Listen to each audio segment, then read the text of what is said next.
Hello and welcome to AZ in the Circle, Arizona Softball Podcast. We're in our second season. We got two special guests with us today. We got Miquela Tammaro, senior class of 2025, going to Corona del Sol High School, and recently just committed to Colorado School of Mines. Awesome. Can't wait to hear your story. And then we have Brooke Zuluaga, my daughter, and Brooke recently also committed to Miami University, the one in Ohio, the original one. And I got my Christmas gift from Brooke. Thank you so much, the visor. How do you know I like visors? It's all he wears all the time. All right. So we got 5 questions for you guys, and we'll take a break somewhere in between there, and we'll see where it takes us. We'll talk about, hey, I want to recap your summer season. I know you guys both had a great summer seasons, and then I want to know how fall ball went. Okay, and then I actually got videos because you guys are both tremendous hitters, and I've seen you, Miquela, and well, obviously Zoo, for a long time, and man, you guys just consistently get better and better and better, and it's been a pleasure watching you guys over the last 3 years. So we have some video on that, and then we'll talk about fall ball, some of your teammates, and then we'll take a break and hear from Brig over at Polaris PT. Thanks, Polaris PT. You keep the lights on here, and you're also helping out student athletes stronger, faster, more agile, and recovering from injuries and getting them back on the field as soon as possible. He's out in Queen Creek. And then we'll after that, we'll hear your recruiting journey. Both different stories, and that's what I love that part. And then we'll wrap up with the last 2 questions is, hey, knowing what you know now, what would you tell your younger self? And then the final question will be, hey, what do you guys think are your keys to success in your young life so far? Okay. You guys ready? All right. Okay, so Miquela, that's what you go by? Mm-hmm. Okay. Q? Q. Yeah, it is Q. That's what I thought. Let's recap your summer club season. So you're on Storm Sheehan, yes. Storm Sheehan, and you're there this summer and you're there this fall. What was your best memory on the field this past summer for Storm Sheehan? Yeah, so we got the opportunity to play a lot of really high-level teams this summer, and it was really fun being able to see these high-level pitchers and these high-level athletes. My favorite memory would have to be in PGF. We played Suncast Jimenez, and I think that's how you say it. From Arizona. I think so, yeah. Or I think it was SoCal, actually. Okay. But it was a really close game, and there was a runner on third. We were down 1, and I went through a 7-pitch at bat to hit a bomb to get us back in the lead. Not just hit a sac fly, a bomb. Yes. That's awesome to give you guys a lead, and that's incredible. Yes. Yeah, I think that's why we remember memories, right? You talk to you can talk to your dad. Hey, Dad, what's your best memory playing Pop Warner football? And he'll tell you.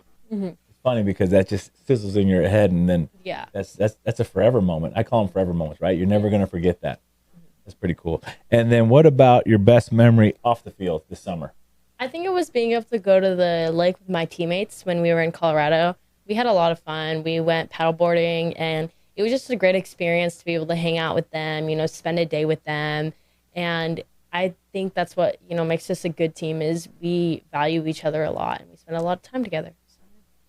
That's good. And then Zoo, recap your summer. I know you had a very busy summer, flying all over the place, but what were some of your best memory off on the field? Yeah, it was super fun. We had a lot of travel. On the field, I would say during the Colorado Sparkler, we got to play Gloria Adkins after going Gloria undefeated. Atkins from where? Texas? Yes. Texas Gloria Atkins. Yes. After going undefeated in the supplemental power pool to make our way. Oh, yeah. So you guys originally were in the supplemental power pool, didn't get in the national power pool, but if you went undefeated in the supplemental or you won your bracket, you automatically got to the power pool. Mm-hmm. You guys earned it? And we did. And those games were so exciting. And then we did play Gloria Atkins. We ended up playing them a lot throughout the summer. It was always a super competitive game. That game, I hit back-to-back home runs and then bunted later in the game. Then when it was extra innings, I got intentionally walked, and we ended up winning. But it was definitely the most exciting game. And then every time on throughout the summer that we played them, it was just that much more exciting. That's good. That's great. And then, because you guys ended up playing them in the Alliance Championship national championship run where you guys actually won the Tier 2 national championship? Yeah, I played. It was in Indiana, and I played the first few games as much as I could before I had to go to Brazil to play in the World Cup with the Colombian national team. So I was really proud of our team that they finished winning Tier 2. Yeah, Tier 2 national championship. Yeah, congratulations. That was a great team. Mm-hmm. Yep. And then what about your best memory off the field? Off the field, I would say when I went to Brazil, getting to meet all of the Colombian teammates. I'd met some of them earlier from a Colorado International Challenge, but meeting them all, obviously playing with them was fun, but getting to spend time with them in the hotel and on bus rides and practicing my Spanish and learning where everyone's from, I made a lot of new friends through that. So that was awesome. That's great. That was fun.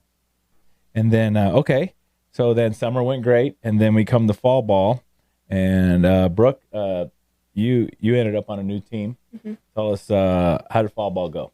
Just wrapped it up. I was excited going into it because I knew I was going to have three of my closer teammates from Mercado come with me, Amira Lennon, Emma Reynolds, and Mia Gutierrez. So I knew I was going to have some people I was comfortable around. And then just when I decided to join, Coach Eli kind of told me what the team was going to be about, and it seemed really competitive and like it had the best people, so I was excited. And then I just looked at the roster and saw how stacked, how talented everyone was, and I think we did have one of the best pitching staffs in the country this fall. When I saw we had Daniela on our team, I just remember 14U, 12U, everyone, when we would play against her in club. Daniela Gloria, yeah. She's committed to Kansas. And whenever we would see her pitching, we'd all move to the back of the box and choke up on our bats, knowing she throws gas. So it's good having her on our side now. Yep. Same with Kaden Apodaca. She's from New Mexico. So also knowing that we had so many girls on the team coming from Tucson or Vegas or New Mexico, knowing that it's definitely a competitive team that I would want to be on if people are willing to travel that much. And Kaden's a good hitter. Yes, Kaden also hits tanks. And then Caitlin So and Lily Russo are awesome. They spin. Caitlin, we put her in any position, any situation. She always does her job. And then Lily's a great pitcher from Flagstaff. Yes, she's going to CSUN. And then Lily Russo's the other lefty like me. I've grown really close with her. We go to training together. She's definitely one of my closest teammates too. And then some other Tucson girls. Mia, who I played with on Mercado, was one of my closest friends, and I think we also have the best corners in the country. Alexi Yarger from Tucson, who I'd never met. She's going to GCU. Any ball hit to her ever, she'll make a play and then make it look like it was nothing. You said that, Dad, I think she's the best third baseman I've ever seen. She's the best third baseman I've ever seen. Yeah. And then Mia will pick anything at first base or field anything. So you're right, our corners are some of the top ever. Mm-hmm. And then Brooklyn Bassett, towards the start of our season, she's our catcher committed to Cal Baptist. She was our only catcher for first few tournaments, so she was so brave, so tough going. We had one tournament where we had to play 4 games in a row. She did everything. So it wasn't so much that it was 4 games. It was 4 games in that PGF qualifier in late September. I know I think you guys played in it. It was so hot. Right? Yeah. It wasn't like your regular hot day that you're used to. It was like August hot at the end of September. Yeah, and she was the only catcher. Mm-hmm. That's the bravest thing I'd ever seen. Or the toughest thing. Yeah. You guys soaked her down. What did you guys do to keep her going? Yeah, every inning in the dugout, we gave her the ice towels and sat her down and liquid IV, everything. Yeah. She's really brave. And then I loved meeting the 2 new outfielders that I'd never met, Audie and Milani Ocampo, Audie Leon. Audie's the fastest person I've ever seen in my life. She's amazing. She's little, but she's so fast and covers so much ground. She's going to UTEP. And then Milani too. It's been really good getting to know her. She's been one of my closer friends on the team too. She's a great hitter too. She's phenomenal hitter, and she's super smart. She's so smart. She knows a lot of random history facts and everything. And then Amira, she'd been my teammate on Mercado too. I love playing outfield with her. I think we communicate really well. She's really funny. And then Emma has been my throwing partner for 3 years now. Emma Reynolds, she's a 2027, but she's incredible too. Nobody believes that she's a 27. She's so strong. I'm excited to see where she goes too. She's been a really great teammate to me. And then Molly Herman is going to be my teammate for the next 3 years again after this. She's a middle infielder. She's our second baseman, and she's also committed to Miami, Ohio. So I'm really excited to keep playing with her. That's good. Yeah, that sounds like a great team. And then, so I guess what have you enjoyed most now that I know about your teammates? What have you enjoyed most about your team this fall? Yeah, I think just spending time with them and bonding, because towards the start of the season, we didn't even have many practices together. So I think it was really impressive that right off the bat, we did so well in all our tournaments with so little time together, especially since we don't live close. So just building our chemistry and having fun. Okay. And Q, tell me, you're still with Storm Sheehan, and how did fall ball go? Because all I did was on X watch a laser show after laser show after laser show every weekend. So I'm sure it went well, but I'd love to hear it from your perspective. Yeah, it was really fun. We're a small team. We only have about 13 girls, but we just have a really good bond together, and that's what I like about us is we're just there to have fun, and we have fun together. And we have a pretty good team too. Our pitching, I think we have pretty good pitching. We have Emily Davis, who's committed to Missouri Southern, Kennedy Nelson, who is an uncommitted 2026, and McKenna McNutt, who is a 2025 left-handed pitcher. And McKenna is actually one of the best hitters I've ever seen. She's a pitcher and a hitter. I've seen her from the left side, right? You said? Yes. And she is consistent. She consistently has RBIs after RBIs, and she's been unlucky, but she's overcome a ton of hurdles. So I really look up to her because she's delivered for our team time and time again. I think she's had 2 walk-offs and stuff like that, clutch hitter. And we have our outfield, I think, is pretty strong too. We have Kaylee Pequeño, who is a 2026. And also a great hitter. Yes, and she will lay out for anything. She is an amazing outfielder. She does a great job out there. We have Grace McNulty, who is just so fast, and in the box, you can't get her out. She will make 2 strikes. She will make the most out of pocket swing, and somehow she'll hit the ball and at least knock it out. And you don't know what to throw to her because she'll just at least make contact with it. And then we have Brooklyn Tyler, who's one of the fastest people I've ever seen. She zoom. What position does she play? Outfield as well. Just anywhere in outfield they yes, put her? Okay. Yes. She's so fast. She's insane. She's the one person you want on the bases. She can steal, do all that. And then with our middle infielders, we have the twins, Jamie and Brooke. They're Jamie and Brooke Sheehan. Yes, they're the nicest people I've ever met. And they're both fast. They both play soccer, incredible speed. And they're both, really good middle infielders. Jamie also plays outfield. Brooke plays more middle infield. And Jamie has an absolute cannon. But they're both incredible people. We have Brennan Reed. She's 2025, and she has some of the best hands I've ever seen. She's really smooth when she fields the ball, and you can tell that's all she's ever worked on. And then we have Olivia, and she can hit. I mean, we've worked with her a lot, and you can see her, slowly start to improve, and she has really good drive, and she's just an amazing person. I mean, I think that's what makes up our team. We have a lot of amazing people. And then finally we have Tatum Ian, who's behind the plate with me, and she's amazing as well. She's really good at, framing, I think is her thing. She is so quiet, when it comes to her movements and her framing, that it's you can't even tell she's behind the plate, but in a good way, because she doesn't make any big movements, and she's just, making the pitches look like strikes without even having to do anything. And I think that's what really makes her stand out as a catcher, is because she's just, her ability to make the ball look good is incredible, that you don't even notice it. You don't see her moving the ball. You just see her get under it. And it's just, it's great. That's good. That's good that you've gotten to know your teammates so well, and each one's strength and how you guys can, especially having a great catcher with you, it splits the workload, right? Yes. Keeps those legs fresh. Mm-hmm. Well, that's good. I got actually, you guys are both tremendous hitters, and you guys continue to improve each season. I got a video of you guys hitting, both of you guys hitting. I'm going to start with Q's.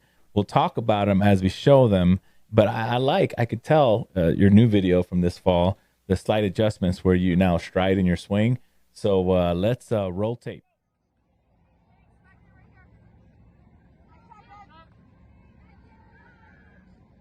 bat. Nice stride. You ripped a great single through the 5-6 hole. It was always great. So it's an RBI too. And then the next one.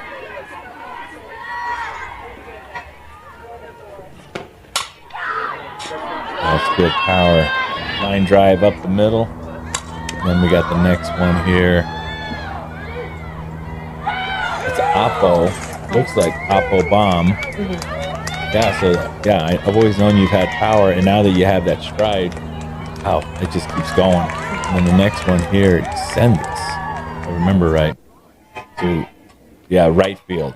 So you got the Oppo bomb and then the right field bomb. And this last one.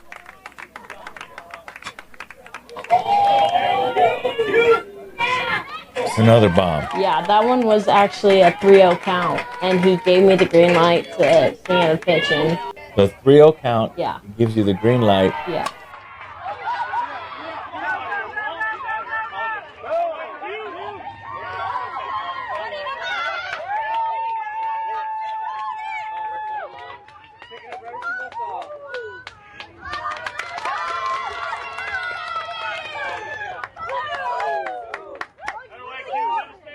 So there's a proof of what I said about, and you can really hit the ball. You can hit it. You can spray it for power all over the field.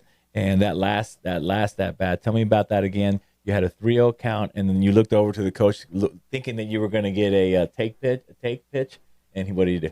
He gave me a green light. So I was really excited. I mean, I knew what pitch I was looking for, and I had that like in my mind. Like I knew I was going to get that pitch, and so I was really excited, and I delivered. So I'm really proud.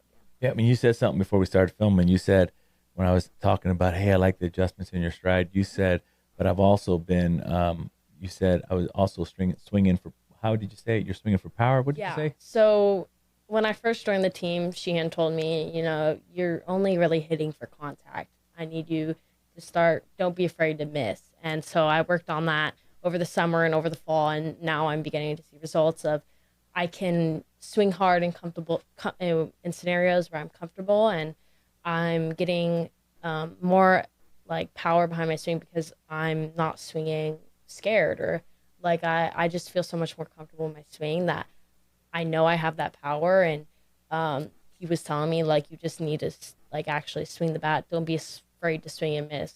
Like, just you're a power hitter, so swing hard. Yeah. Once I started actually doing that, that's where I started having success. So or more, let's say more success. Yes, you've always been very successful. So I'm glad, because now I can still be a 2-strike hitter when I need to be a 2-strike hitter, and I can be a bomb hitter when I need to be a bomb hitter. So that's great. Yeah. Thanks for sharing that. And then Zoo, I definitely have some good video of you. Your last tournament, it was the PGF Queen of Diamonds. Right, that's left center bomb against a really good team. Gave your team back the lead. That was a tight game. I like the fact that in Arizona we have great club teams, and you play, and your competition's great. This one, that bomb was the other way, right center gap, and that ended up being a winner. And then that was an Oppo bomb as well. You're following back because the other at bat was late. Then you're like, okay, if they're gonna play me deep, lay down a bunt, and they're like, what do we pitch to her? Then I've seen you do this before with the changeup pitch. You just wait on it and make it happen. So that was a memorable one, right? Bombs and bunts and hitting changeup pitches. I've seen that before. Where'd you pick up that one on recognizing the changeup pitch and then waiting on it and turning the hips? Is that something that your hitting coach taught you, or how'd that come about? Yeah, well, my first hitting coach I had was Marissa Stankiewicz, who's the coach at Cal now, but she played at ASU and afterwards coached me for about 2 years. And she just helped me with hand-eye coordination, and we did a lot of different drills with speed work. Like, she would bounce it to me, so I have to wait, or 2 balls in a machine, and I would have to hit the first or second. So she helped me really work on my hand-eye coordination. And then once she went to Cal, I started going to Steven Randolph, who just gave me a lot more power. So because of my hand-eye coordination, I just got a lot more confidence knowing I can hit any pitch, and it was just more of a timing thing. And I think as a pitcher, I understand counts or when I would throw it, and I think sometimes I can read changeup sooner. So just reading it and knowing I just have to wait longer and trusting that I'm going to make hard contact with it as long as I stay back.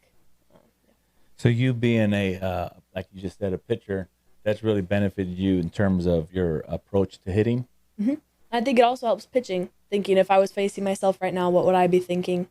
I think it helps both ways a lot. You've also said that your current coach really has helped you in your leadoff position. Can you tell me a little bit more about that? Yeah, Coach Eli, I've been hitting leadoff. I hit leadoff most of fall ball and just working the count differently than I would compared to another spot, at least in my first at bat. Wanting to see pitches and really not hitting that early unless it's my pitch.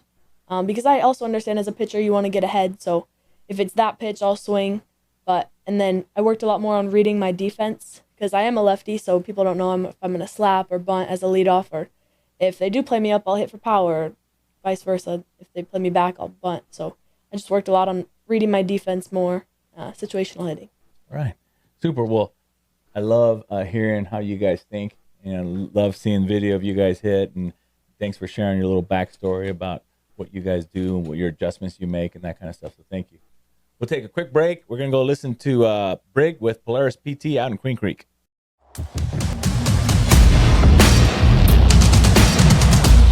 At Polaris PT and Wellness, we believe that movement is medicine. We believe that as an athlete, you should be performing at the highest level. And so we deliver performance-driven solutions to get you back out onto the field faster.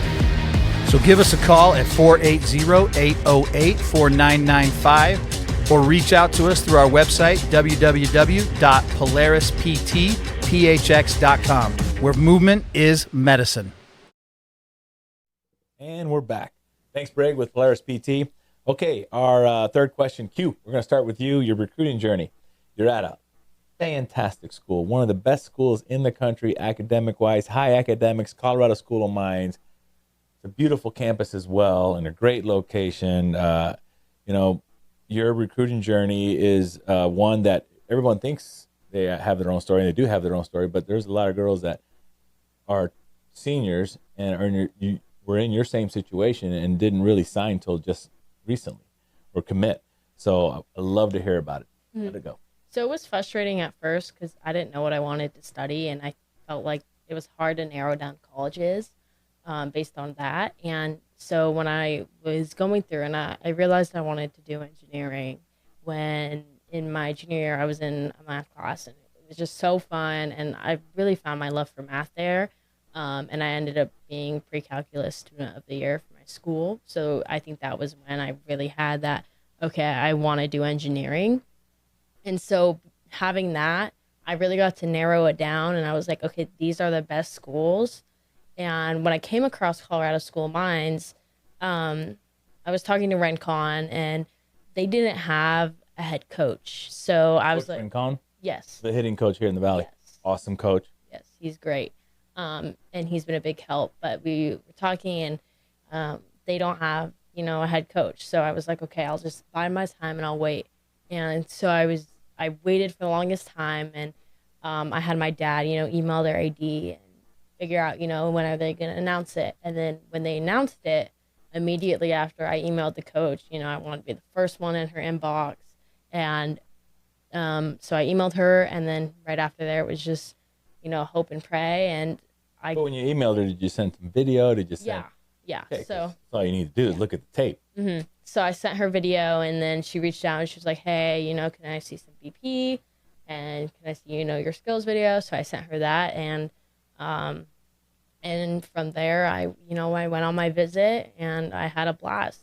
And I'm grateful to her for really making that time, because she was not really familiar with the school.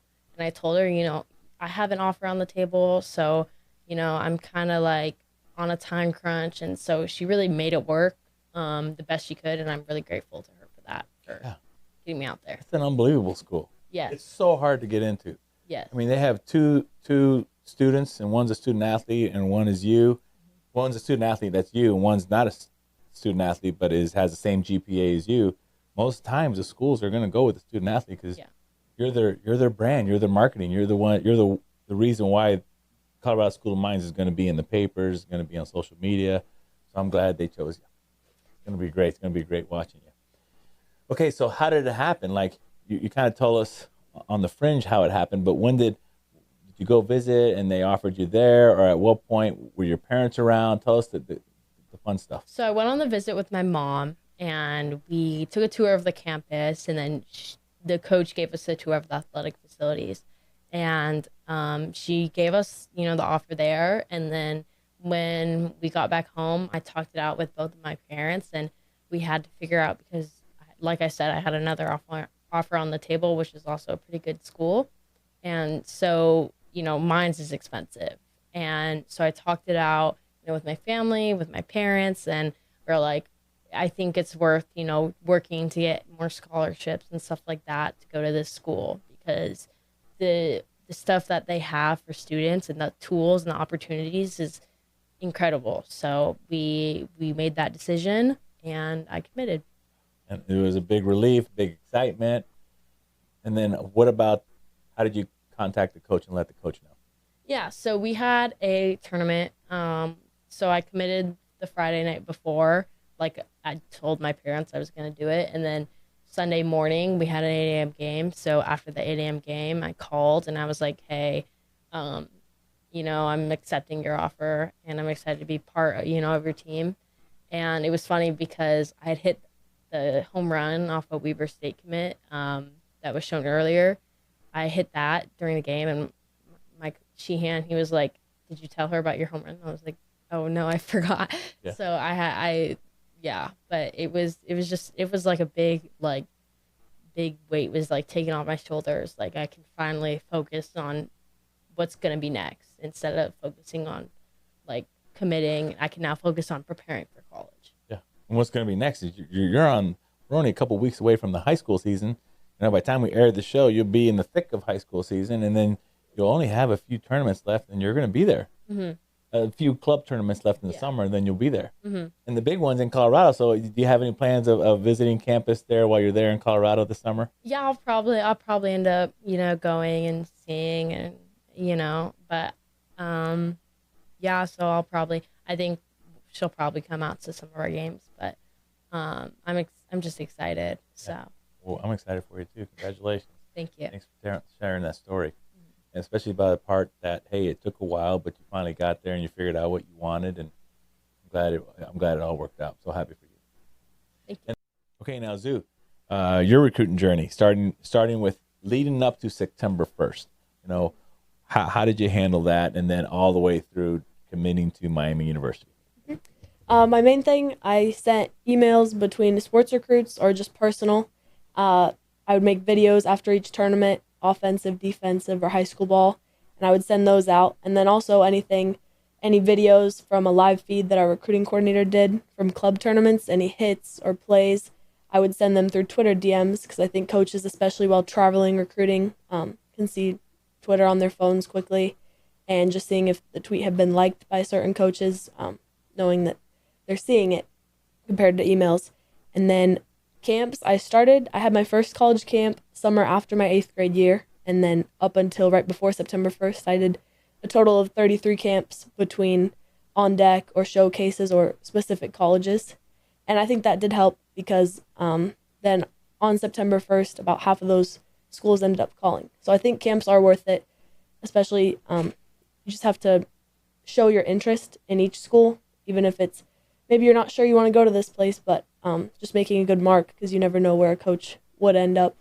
But I did specifically send a lot of stuff to Midwestern schools. So Iowa was where my coach, who's now the coach at Miami of Ohio, Coach Mandy, she was originally at Iowa. And last January at this time, she had invited me to a camp there, and I was planning on going and got sick, but I asked her to keep me in mind for a later camp, and I continued sending her video, and I knew she had seen me play at Alliance when I was in 16U. And then after summer, or during summer, she got the job at Miami of Ohio, who had already been sending stuff to as well. Because it was a Midwest school, and you... I do have family in Indiana too, so I do like the Midwest, and my family's from there. You're from there. So I continued sending stuff to Miami of Ohio, and she was one of my first calls September 1st. And she got to know me on my first call, asked me about my interests, and then said she wanted me to also talk to the defensive coach, Coach Doria. So I had a call with her. And then on my second call with Coach Bandy, she offered me on a visit. So I went out with my family in October, and the visit was just so personal. I loved it. Like right when I got there, I was the only girl that weekend, and she picked us up from the airport. We didn't get to rental car, and I loved just the drive to campus. It's like very like fields, and then you just show up and it's the whole campus. It's a college campus. Like farms and barns and cornfields. Corn everywhere. Yeah. And then you just show up and it's a whole college town. It's so beautiful with bricks. And we got there and watched a team practice, and all the girls were so welcoming after practice. They talked to me, and Coach Mandy's husband is also the baseball coach. So I got to talk to him too and see their side. And I toured the school. And then by the second day when we went to the football game, I told my mom I knew immediately then that was where I wanted to go. And I liked how much the other girls that are already there talk to me. Like Ella Carter, she's a transfer from Indiana University. She went to dinner with me and answered all my questions. And then I got to meet Coach Liv, the hitting coach as well, who I really liked. She answered a lot of my questions. And then Sunday night, late, we went back to the hotel after the rest of our visit. Or Saturday night. Saturday night. After that part of the visit, we went to the hotel room, like a meeting area downstairs, and Coach Mandy offered me. And how'd you feel when she did? I was so excited because I knew during that morning when I was just putting on the uniform and seeing the field and at the football game with everyone who was so nice to me that introduced themselves to me that this is where I wanted to be. So I was super And Miami excited. won that football game. That was an awesome football game. Yeah. Yes. You won against a rival, Ohio. Ohio, yes. Yep. So she offered me, and I said I'd like a little time to, talk with my family about it. I knew. And then the next morning we had to get up insanely early. We had to be in the car by like 4 a.m. Who picked you up? Her. She woke up early and took us to the airport, and I told her on the drive there that I wanted to accept. And she was like, well, that didn't take much time. So that was great. I knew right away because I always heard people say they know, and I really did. They know when they know? Yeah. That's great. It's an awesome story. I was there to witness it. It was unbelievable. I was so happy for you. Yeah. And speaking of, you went to the football game and they won, right? Mm-hmm. So you've been to one football game and they won. And then that team actually did really good. And they were just in Tucson for the Arizona Bowl, Snoop Dogg's Gin and Juice Bowl game. Mm-hmm. How was that? You went. It was awesome. I went with my teammate, Molly Herman. She's the one who told me about it because she lives down in Tucson, and it was at U of A. So I went with her and then my dad and both my siblings and my family. So we got there, and two alumni from Miami of Ohio, softball players, came up to me and asked about me and Molly, because they knew who we were from my club coach. And they were super welcoming. And then one of them mentioned, oh, yeah, this one here, she's Hall of Famer. Just Yep. randomly, Jackie yes. Pogendorf Thomas. And Hall of Fame at Miami, yes. Ohio. And I thought that was cool too because she was a pitcher outfielder, like I'm going to be. And that was another reason I liked Coach Mandy too, because she did that in college, and that's what she looked for in our athletes. She likes pitchers that can hit. So it was cool that that's been a thing at Miami, Ohio forever, letting pitchers hit. And then you actually met two of the current players too. Yes, Jenna Golombowski and Maddie Golombowski, Patton. yeah. And Maddie is one of the football coach's daughters.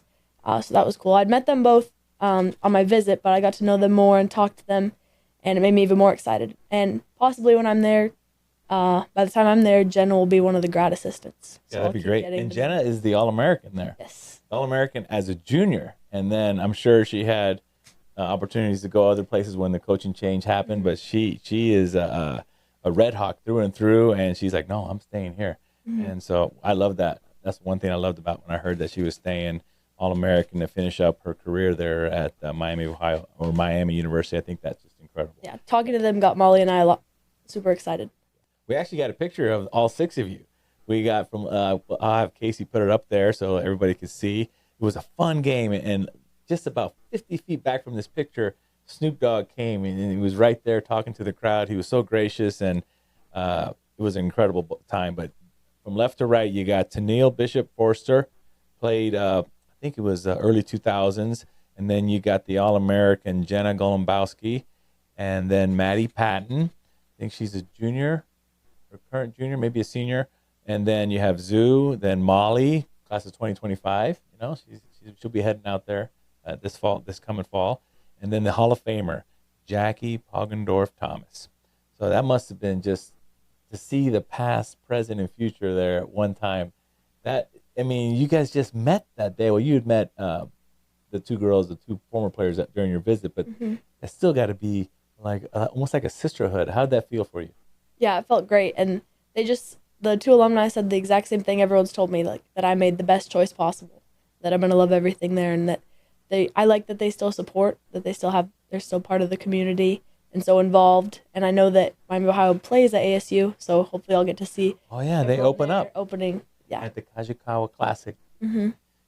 Miami's coming to play Sun Devils. And okay, so who won the Arizona Bowl, Snoop Dogg Gin and Juice Bowl? Who won that? We did. Oh, there you go. So the 2 games that you've been to. I might be a good luck charm. Yeah, you might be. All right, good. So thank you, too, for answering your recruiting journey stories. And then we got last 2 questions here. Q, knowing what you know now, what would you tell your younger self about the college softball recruiting process? Just take your time and trust the process, and you'll find a home. Just be patient, and you're going to love, where you're going to end up. Good. Very calm. Yeah. Keep working. Yeah. All right, good. And then how about you, Zoo? Knowing what you know now, what would you tell your younger self about the college softball recruiting process? Mine would be just make a good relationship with everyone you meet, because you never know later in your recruiting process where coaches will be, or you always want to be remembered as someone that, oh, this girl was kind to me at a camp, or she threw with me, anything like that. And also to be grateful for those opportunities, and then, to stick to Twitter, because that definitely helped me a lot. The X, that's Yes. formerly known as Twitter. X. Yep, I agree with you. I've heard that too. All right, and then last, to wrap this up, it's been a lot of fun with you too. Okay, Q, what are your personal keys to success? Just to stay calm and have fun. You do so much better when you're relaxed and you don't have a big rock on your shoulder slowing you down. And I mean, when I'm doing my best is when I'm having fun and I'm relaxed. I don't, one of my big things that, I've been working on is sometimes I get stiff. And, sometimes I'm stiff because I don't realize like my shoulders are up, or sometimes I'm nervous. So I'm stiff. But as time progressed, I've gotten so much better at just staying calm and staying loose and being relaxed. And I think that's helped me so much as a player. Good. Thank you. Then Zoo, what are your keys to your personal success? I think mine, personally, just helping me with mechanics is just consistency. Like, hitting for me is my biggest thing. I have a cage, just trying to get out there as much as possible to keep up everything I know, and then making sure in games I'm just trusting everything I know, but not forcing to memorize mechanics. And then the biggest thing in games for me is trusting my teammates, because if you think to yourself, I have to get on here and I have to hit a double because whatever, I have to hit this out for a walk-off, just knowing I just need to get on base so my next teammate can do their part. Or I just need to throw a pitch that's, it'll get a ground ball that my teammates can field. So you're not putting so much pressure on yourself to do everything, because it's a team sport for a reason. So just trusting your teammates. All right, those are great keys to success. Trusting the work that you put in, so you go out there and you kick some butt on the field, trusting your teammates, being relaxed in the box. Those are all great tips, great keys to success. And I'm Javier with AZ in the Circle, Arizona Softball Podcast. Thank you to Colorado School of Mines baller and Miami of Ohio, the original Miami University, 1809. Go Red Hawks. And congratulations. Thank you guys for watching. If you liked what you saw, please subscribe. I always try to put it on the front end of the video and I forget. Like us, follow us on Instagram at AZ in the Circle. Follow us on X at AZ in the Circle. Again, AZ in the Circle, Arizona Softball Podcast. Thank you for watching.